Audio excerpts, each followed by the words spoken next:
It's week 23, and it's all about Jerusalem, the spirit and the wondrous convocation of the three great Western religions and all the vibrant action of the old city. By the way, you really got to check out this book, Wanderer. It's great, and at the end of our story this week, you'll hear a good excerpt. Week 23 sees our wanderer leaving the beautiful blue and brown of Eilat and heading up to Jerusalem, hitchhiking with Lynn. So Lynn, Steve, and our wanderer head up from Eilat, hitchhiking, of course, on the Israeli side, heading towards Beersheba, have some adventures going along the road, and wind up in Jerusalem for an interesting situation in the Garden of the Tomb. And will take us midweek through Stevie's wonderful time in Jerusalem for week 23.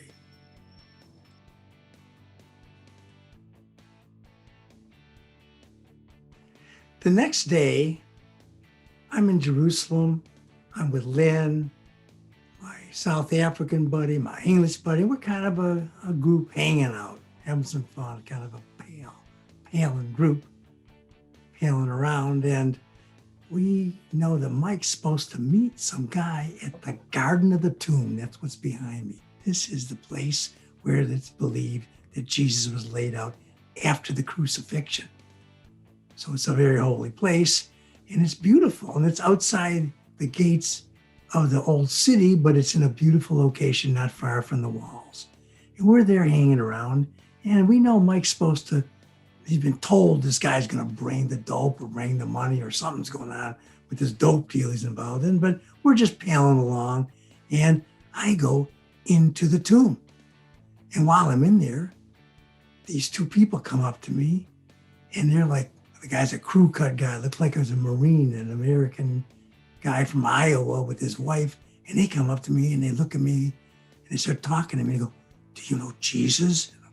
Oh, I'm in the Jesus tomb here, And they're going, "Well, son, you should be seen at the Holy Mount with Rabbi Shlomo Isaacson, and may you receive the light of the Lord." I'm like, whoa, what's going on here? And there's this place where the body was laid out. And then another fella comes along. He's got this slick back hair, looks like Elvis Presley or something, with these beautiful blue eyes. I thought they were the eyes of Jesus. What do I know? Even though Jesus was dark skinned and probably had, I'm sure, dark eyes because he was a Jew, a Middle Eastern Jew, but he still seemed like to have the Lord Christ within him. It was a heavy assault inside the tomb. Anyway, we get out of there and we're feeling bad because Mike got ripped off, but I'm in this kind of zonked out state, and we head back to the hotel.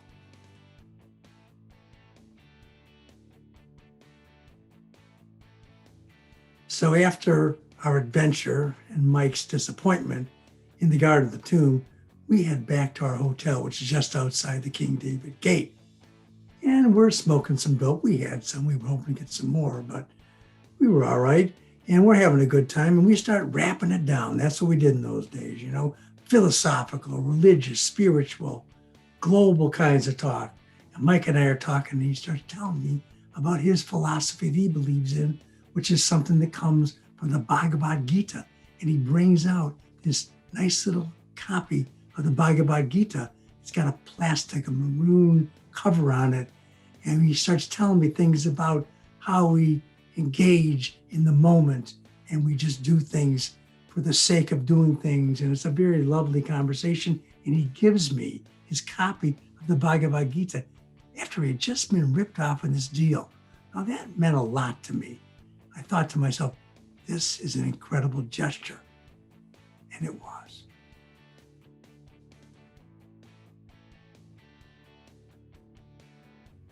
Getting inside the old city is magical, mystical, and wonderful because a lot of it is based on the ups and downs of the street. As you can see behind me, the street itself is a series of steps, and that alone leads you around corners you can't even imagine. And with me and my buddies, Lynn, Steve, and Mike, it was just so much fun. Of course, we did have some of our wonderful Lebanese hashish, which helped make the time feel better. And we had a great, great time that evening, just going around, having tea, making fun with all the Arab guys because they loved hitting on us because we had a young lady with us.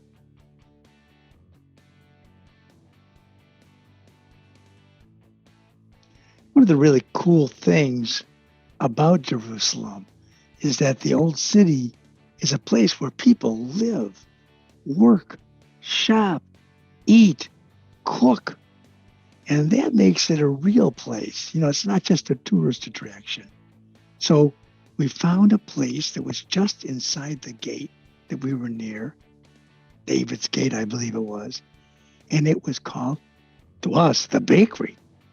It was built inside the wall, and you went down in the stone street, and there it was on a subterranean level. You walked in, and as you walked in, straight ahead of you was this oven. And there was a fella cooking the baked goods. He was the baker down in a pit. The kids in the neighborhood would bring their mother's bread that they made, and he would bake it for them. And they would come back in 15, 20 minutes and get the fresh hot bread and take it to their families who lived right in the neighborhood there. But there was a special feature because this guy made these breads, it's like pita type bread, and he would cook it about halfway. And then he would bring it out and he would rip the top off and he would take an egg, smash it, crack it, put the egg inside, start mixing it with the piece of bread on the top, and then he would add some kind of pasteurized cheese thing, put it back in with some spices, herbs, bring it out, and it was like the best pizza you ever ate in your life, right from the oven. And I also was having a great time because I'm playing my flute in there, and the acoustics in the stone of the bakery was phenomenal. And this is a place that we visited all hours of the night, all hours of the day. It was where I was living off of because you could eat that pizza over and over again. And it was 1 Israeli lira, 28 cents at the time.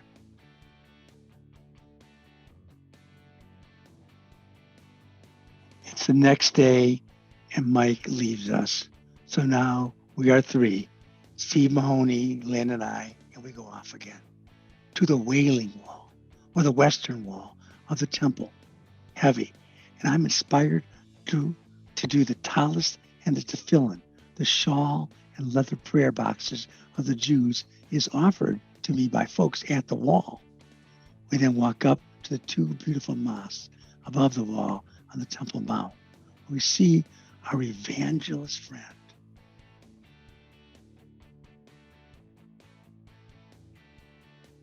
While we're with Richard, we also meet a gentleman named Stan Tanner, who's writing a book about the history of Jerusalem. He's actually a professor of sorts and had written many books about Israel and the Promised Land. So he was an expert. So the next day we get up 9 a.m. and we're going, Lynn and I. Well, Mahoney, he's got to leave to meet his girlfriend who's arrived from England. And we go off and have a final bowl with Steve. Who did he run into again? Pally and Alan. Oh my God, absurd. Can't get away from these people. Well, Mahoney leaves. I loved him. He was an Aries and we really got along wonderfully. But now we've got Polly and Alan again.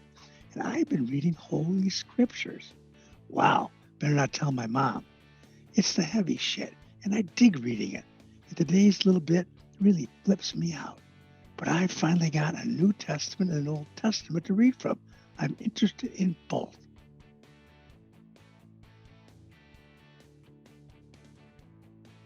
Behind me is the Holy Bible that was given to me by the Arab Christians in the hotel lobby. It's the very one that they had me read from which they were shouting out the jubilation of Jesus and the Messiah to come. These guys were into it. And this book meant a lot to me. I still read a lot from it, especially on the road because it was small and compact and I was carrying everything. There it is, from the Mount of Olives Bible Center, Post Office Box, Jerusalem. It's quite a relic for me. I've enjoyed keeping a hold of these various items. Maybe it's time for me to get rid of them, but for now I'm holding on.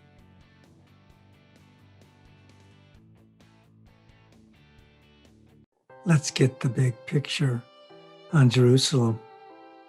As you can see, it's inland, kind of midway between the Mediterranean and the Dead Sea.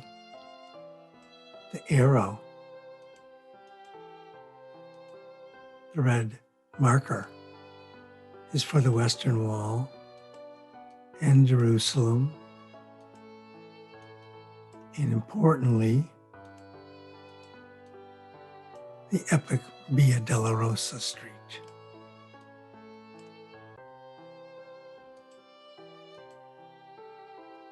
Holy site believed to be walked by Jesus.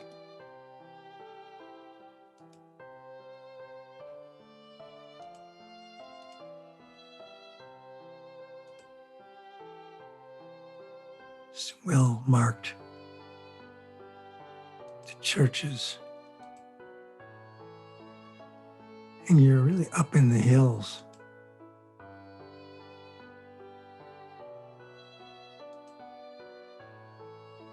The synagogues.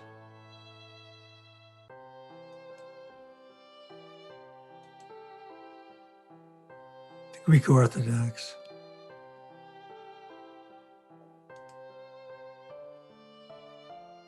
The stone streets and the hills.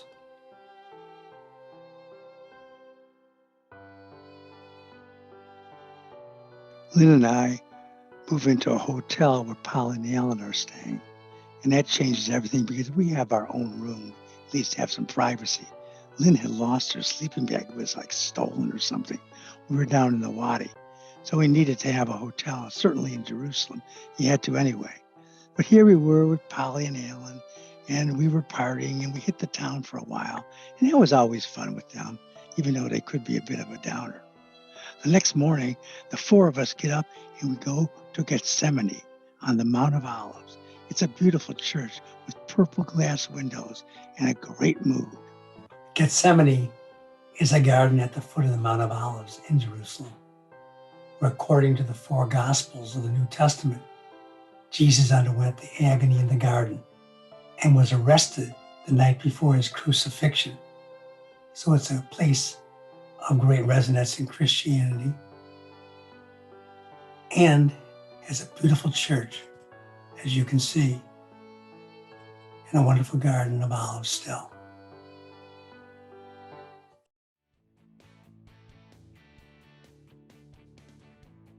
And Polly and Alan leave us. So Lynn and I are alone again, which we're glad about. And we decide we'll stay another day in Jerusalem. We want to see the Sabbath here. So we go through the old city and off to the new city so I could try to change my reservation. But we find out it's going to take too long. So I must go to Tel Aviv. Oh, well, what am I going to do? The travel frustrations are something that's just part of what happens when you're on the road.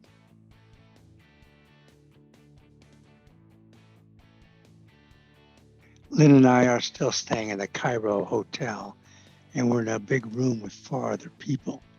And it kind of makes our romance a little more difficult. But we were making it all right. The next day, we also got some hashish in the streets of Jerusalem. Well, that caused Lynn to get paranoid. The purchase was typically trippy, although we overpaid, but who cares? We chased people, they chased us. It was another one of these crazy deal. We gave the dude 10 Israeli pounds, and we were waiting for his friend. Lynn was shaking. I have faith. Well, the trip has been so heavy I can barely comprehend it. It's getting better all the time. So where does home fit in? Only as the ultimate consequence of the trip when I return. Week 24 sees us finishing up the exciting adventures in Jerusalem getting more Bibles, going around to churches, getting tours, going back to the Wailing Wall, and finally feeling God's Spirit hitting the road and hitchhiking back to the kibbutz for a reunion and getting rid of the sleeping bag that had kept him so warm when he slept out in the desert. Our hero is returning to a home-like environment of his friends at the kibbutz. See you then. This morning, we meet a guy named Mike Townsend from South Africa. Mike shares some of his far-out hash with us to greet the new day. The four of us are tripping in no time. Soon we are on a walk heading to the Garden of the Tomb. We are on a mission. Mike knows the direction and leads the way. We follow him on a sidewalk along the broad street just outside the ancient city walls of the old city. Do you know Jesus? Are you saved? We are met by a cabal of Jesus freaks and evangelicals at the entrance to the tomb. Do you know Jesus, my brother? Says one of the men to me. I remain silent, perhaps overwhelmed. A husband and wife stand in front of me and start praying for me. I look around and discover my group has already made it through the small crowd and entered the tomb. I hurry to catch up. Inside the tomb, I meet up with the others and we are captivated, literally mesmerized by this evangelical guy wearing a plain white gown. The man seems transcendent, his crystal blue eyes piercing yet soft. They could be the eyes of the Lord Jesus Christ. Do you know Jesus, my friends? He is here for you. He died for you. Are you saved? All of us look at the man spellbound as he hands each of us a small religious pamphlet. We stand in spiritual contemplation in the stone chamber for a time.